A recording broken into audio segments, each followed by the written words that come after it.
Hello everybody. I'm back in my greenhouse because I'm going to sow my first lot of broad beans for this year.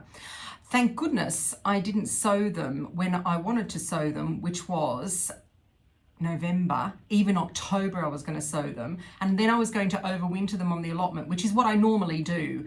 And I'm so glad that I didn't, because we had this big freeze, about a week of -8 degrees in the night in December, and then during the day it was pretty terrible as well.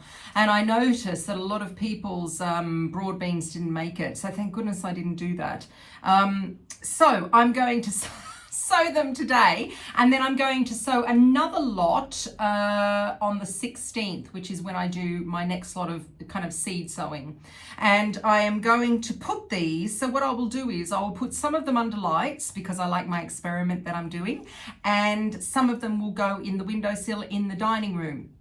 And this year I am going to just sow direct into compost. Last year I did an experiment where I pre-germinated the seeds. So I put them in a plastic container. I'll show you some photos as I'm talking. I put them in a plastic container, the seeds, and then I just put some like kitchen towel underneath so that it was absorbent. I put some water on top, and then I sprayed them with just a little bit of water, and I pre-sprouted all my seeds. Okay, there's pros and cons to that. The pros were that you could see which seeds were viable, which seeds were going to work for you, because they sprouted. The only thing that I found that was not so good was when I sowed them with the root stem down, and I found that some of them actually turned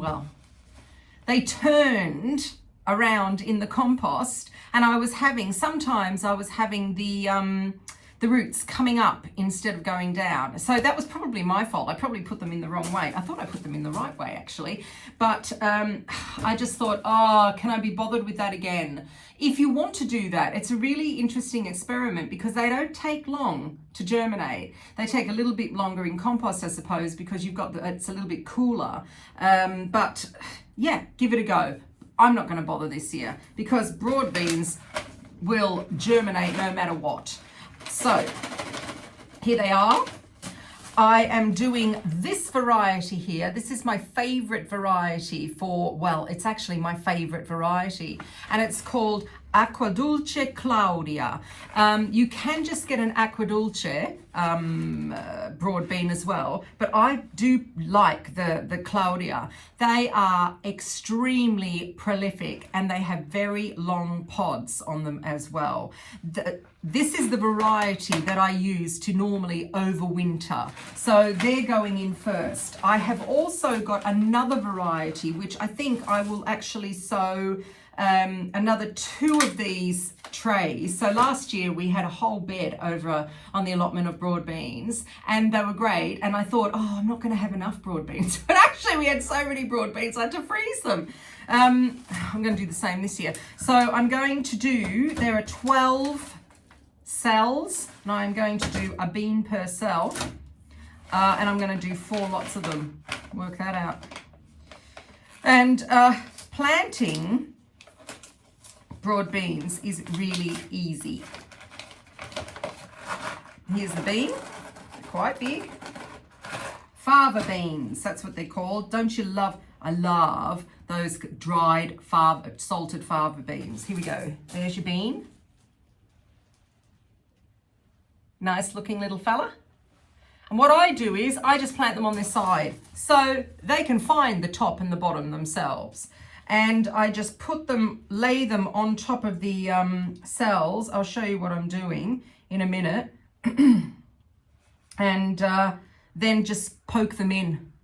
And that's that. I will water from below.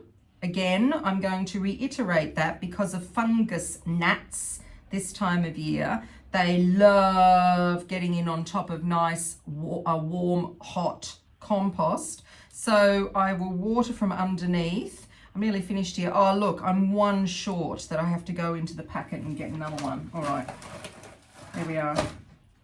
It goes in, and that's really easy.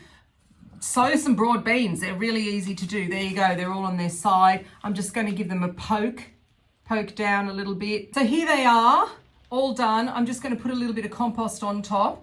And these are going to go, one tray of these are going to go under lights. And I'm going to put them under lights for 14 days just to get them up and going.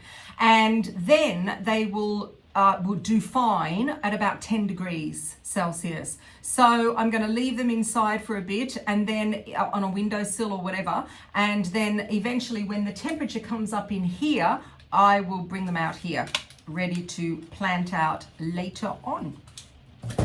And the sun's just starting to come out. It's been a very, very wet day today. See you later.